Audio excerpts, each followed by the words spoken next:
positivo. Bom, a mobilidade urbana hoje é uma grande preocupação, né? E nós temos aí as agressões as maiores possíveis. E nós vamos começar conversando aqui com o presidente com o professor, coordenador ambiental, Júlio César Bárcena, para ele nos dar um panorama da sua visão, por exemplo, no estado do Rio de Janeiro, com relação à proteção ambiental, no que diz vontade política, consciência nesse sentido. É óbvio que apenas fizemos aqui uma menção para abrir o programa, mas acredito que tem muitas coisas com profundidade. Nós estamos perdendo aí reservas, né? APAs estão sendo destruídas, né? Nossas reservas. A proteção do nosso mar, que são os manguezais, estão sendo extintos. E as vidas, né, marinhas estão indo para o espaço. E a nossa, com certeza, está indo junto. Uma cidade, uma região que não se pode andar, em que você, para se deslocar de 100 metros, você leva 5, 6 minutos, né, parado, quando não leva mais tempo. Então, realmente, esse desconforto. O que podemos fazer? Há uma esperança? Vamos reverter esse quadro? Professor Bárcena, por gentileza, o senhor poderia dar um panorama para a gente de tudo isso? Tá, ok. Mais uma vez, bom dia aos ouvintes, né, aos colegas aqui da mesa. Eu tenho uma visão dessa questão ambiental, que é uma visão muito ampla, inclusive de política. A gente não pode ser um técnico eu trabalhei muito em laboratório, análise de sedimento, análise de água, né? Mas a gente, como cidadão, não pode ter uma visão muito restrita, né? A questão da química dos poluentes, problema que eu conheço relativamente bem, né? Mas não ajuda muito a resolver uma situação que você colocou aí, né? Que é essa interação que a gente tem, né, no nosso dia a dia com a questão ambiental e que nós estamos sofrendo realmente dessa degradação do meio ambiente, né? Então, dentro dessa perspectiva, eu preciso ter uma visão de política pública, né? E eu acho que hoje, em termos ambientais, a gente ainda está um pouco restrito. Eu tenho feito muitos projetos aí, eu trabalhei com Água de Tunaíba, Prolagos, tenho trabalhado com grandes empresas, Petrobras, LLX, MMX, né? E o montante de recursos disponibilizados tem feito muitos projetos, tá? Alguns eu tenho tido sucesso, para o Comperge, né? Nós fizemos uma boa parte do monitoramento ambiental, e é interessante porque num estudo desses a gente consegue identificar processos, procedimentos, a gente consegue desenvolver procedimentos, tá? Que fazem reduzir esses impactos ambientais. Mas ainda eu acho que essas ações são muito localizadas, né? Não existe uma percepção do empresário brasileiro, do político brasileiro, tá? De que os investimentos nessas áreas, nas áreas de conhecimento da questão ambiental, tá? Ele é mais importante do que o investimento. A gente fala assim, isso é investimento ambiental, senão vamos construir uma conexão da lagoa de Rodrigo de Freitas com o mar, Lagoa de Itaipu, aumentar a circulação de água, vamos fazer uma obra civil. Tá? Então, quando você fala de fazer uma obra civil, senão vamos fazer... Eu trabalhei no estudo de impacto ambiental, jogando números aqui rapidamente, né, que são um processo até antigo, no estudo de impacto ambiental do quebra-mar da conexão da Lagoa de Saquarema com o mar. Tá? Eu fiz o estudo de impacto ambiental, naquela época custou R$100 mil o estudo de impacto ambiental. Tá? A obra para construir a barragem não, o quebra-mar, né, o molho de pedra, né, custou em torno de 14 milhões.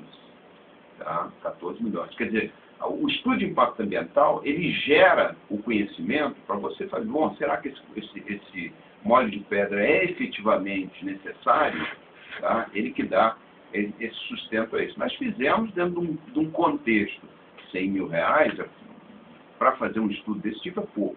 A gente faz análise química, paga bolsista, paga estagiário, paga uma série de profissionais que vão estar lá no campo, trabalhando, levantando, né?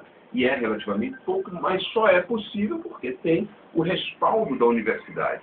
Né? A universidade está dando o respaldo a isso. Mas não é função da universidade, em princípio, está dando, vamos dizer assim, custeando esse tipo de estudo. Tá? Então, hoje, tá, é necessário, tá, que esses investimentos adquiram um outro patamar, tá, e na busca, eu acho que isso é que é a questão principal, de soluções ambientais. Você tem um Comperj, né? Eu particularmente, inicialmente, fui contrário, né? Como cidadão, fui contrário à instalação do Comperj, até porque eu sou niteroense. Niteroense, não sou niteroense de coração, mais de coração do que de nascimento, né? Mas sou niteroense, até por trabalhar já há muitos anos na UF, e para mim, eu acho que um empreendimento desse não é vai gerar um conforto, uma qualidade de vida para a população de Niterói e nem para aquela região lá. Acho, opinião pessoal, que não. Mas eu aceitei trabalhar no monitoramento, por quê? Porque eu sabia que ali dentro daquele monitoramento a gente poderia encontrar soluções tecnológicas para melhorar o processo quer dizer, fazer com que o impacto ambiental daquele empreendimento, que é um empreendimento gigantesco, fosse o menor possível. Tá? Então a gente precisa sair. Professor, você me permite, desculpe se eu vou interromper esse raciocínio, mas, por exemplo, aliado a esse projeto, você acaba de dizer que 100 mil foi o gasto com o projeto, pesquisa, aprofundação técnica, da profundidade técnica que o projeto exige. E agora, acontece o seguinte, bom, 14 milhões parece que foi o que você disse que foi gasto, né? Nesse momento de conciliar isso aí, por exemplo, o seu projeto com a vontade política, a disposição, né, de se gastar, de se proteger o meio ambiente, e à medida em que gasta-se aqui esse valor, mas quebra-se ali e fere ali adiante. Eu te pergunto, há bem essa conciliação do técnico com a vontade política, que a vontade política é querer e mais a disponibilidade de caixa? Às vezes eu fico pensando, a questão é muito interessante, né, que às vezes eu fico pensando o seguinte, se a gente, em vez de cobrar 100 mil reais, cobrasse 10 milhões, né, o poder público, talvez, pagamos 10 milhões ali naquele processo, agora a gente tem que utilizar aquele resultado de alguma forma ou de outra. Mas como você não, que custou só 100 mil, né, deixa para lá, estão dizendo isso, mas um negócio que custou 100 mil. Muitas vezes acontece comigo, né, já aconteceu comigo, eu escutar de pessoas aí de órgãos públicos nacionais, né, dizendo que, não, mas para esse empreendimento aí nós temos que chamar pessoas do exterior, vamos ter que chamar pesquisadores, cientistas do exterior, porque os cientistas do exterior vão ter mais credibilidade, tá? Aí eu fico pensando assim, poxa, eu pego as minhas pesquisas, Baía de Sepetiba, por exemplo, que eu trabalhei muito na Baía de Sepetiba, né?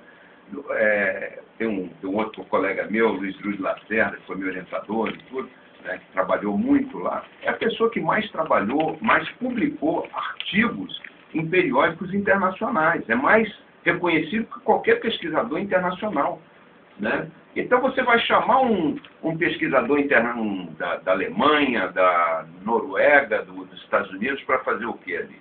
Tá? Ele não conhece aquele processo. Quem conhece sou eu, quem conhece é o Lacerda, né? Quem conhece são essas pessoas. Né? Mas você vê ainda essa mentalidade, né, do poder público, tá, achando que a gente não tem competência, não tem capacidade de resolver nossos problemas aqui. Isso eu posso ser categórico, eu já trabalhei em muitas situações, e a gente, quando tem recurso, quando tem condição de conhecimento, nós não somos pagos iguais aos estrangeiros, tá? A gente realmente consegue chegar a um termo, né, de desenvolvimento, que seria o desenvolvimento sustentável mesmo, tecnologias novas.